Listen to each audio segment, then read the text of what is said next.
টালা থানার প্রাক্তন OC jail মুক্তি হলো এবং আজ শিয়ালদা কোর্ট থেকে মুক্ত টালা থানার প্রাক্তন ওসি অভিজিৎ মণ্ডল। অভিজিৎ মণ্ডল টালার প্রাক্তন ওসি আজই আর্জি করে ধর্ষণ খুন মামলায় জামিন পান অভিজিৎ মণ্ডল। সরাসরি চলে যাব, ইরন রায়বর্মন রয়েছে আমার সঙ্গে, ইরনের সঙ্গে কথা বলবো। ইরন, অভিজিৎ মণ্ডল তিনি জেল মুক্তি হলো, জামিন পেলেন, তিনি যখন তিনি ফিরলেন বা কোর্ট থেকে বেরোলেন তার বডি ল্যাঙ্গুয়েজ কেমন ছিল, সংবাদ মাধ্যমের সামনে কোনো কি প্রতিক্রিয়া তিনি দিয়েছেন?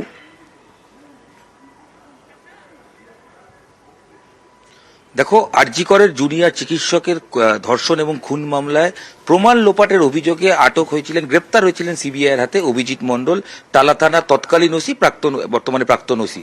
তারপর থেকে 90 দিনের মধ্যে সাপ্লিমেন্টারি চার্জশিট সিবিআই জমা দিতে না পারার জন্য কিন্তু অভিজিৎ মণ্ডলের জামিন হয়ে যায়। আজ শিয়ালদা কোর্ট থেকে ব্যক্তিগত 2000 টাকার বন্ডে জামিন হয় এবং তারপর জামিনের পর অভিজিৎ মণ্ডল যখন বেরিয়ে আসেন তার স্ত্রী তার সঙ্গে ছিলেন। আমরা দাঁড়িয়ে রয়েছি অভিজিৎ মণ্ডলের সার্ভে পার্কের যে বাড়ি, সেই বাড়িতে। এখানে কিন্তু গ্রেপ্তার হওয়ার পর থেকে যাতে কোনো রকম অসুবিধা না হয়, পরিবার যাতে হ্যারাসমেন্ট না হয়, সেই কারণে প্রশাসনের পক্ষ থেকে এখানে নিরাপত্তার ব্যবস্থা রয়েছে, যে নিরাপত্তা এখনো রয়েছে।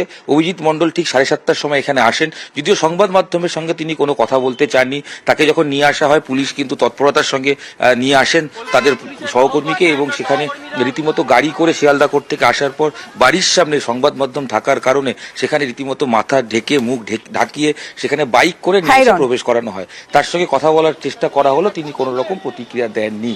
তবে অভিজিৎ মণ্ডল যখন বেরিয়েছিলেন, যদি তার বডি ল্যাঙ্গুয়েজ জিজ্ঞেস করো, অবশ্যই এতদিন পর তিনি জেল মুক্তি হয়েছেন, তিনি জামিনে মুক্ত হয়েছেন, তিনি ফিরে এসেছেন বাড়িতে, কিন্তু কোনো রকম কথা বলতে চাননি, তিনি অনেকটা চুপচাপ ছিলেন। তার বিরুদ্ধে প্রমাণ লোপাটের অভিযোগ ছিল, কিন্তু সাপ্লিমেন্টারি চার্জশিট 90 দিনের মধ্যে সিবিআই দিতে না পারার কারণে তার জামিন হয়ে গেল এবং তার সঙ্গে সন্দীপ ঘোষেরও জামিন হয়েছে। যেহেতু সন্দীপ ঘোষের অন্য মামলা রয়েছে, তবে অভিজিৎ মণ্ডলের যেহেতু একটি মামলা, সে প্রসঙ্গে তার জামিন পেয়ে ঘরে ফিরলেন, অর্থাৎ বাড়ি ফিরলেন অভিজিৎ মণ্ডল।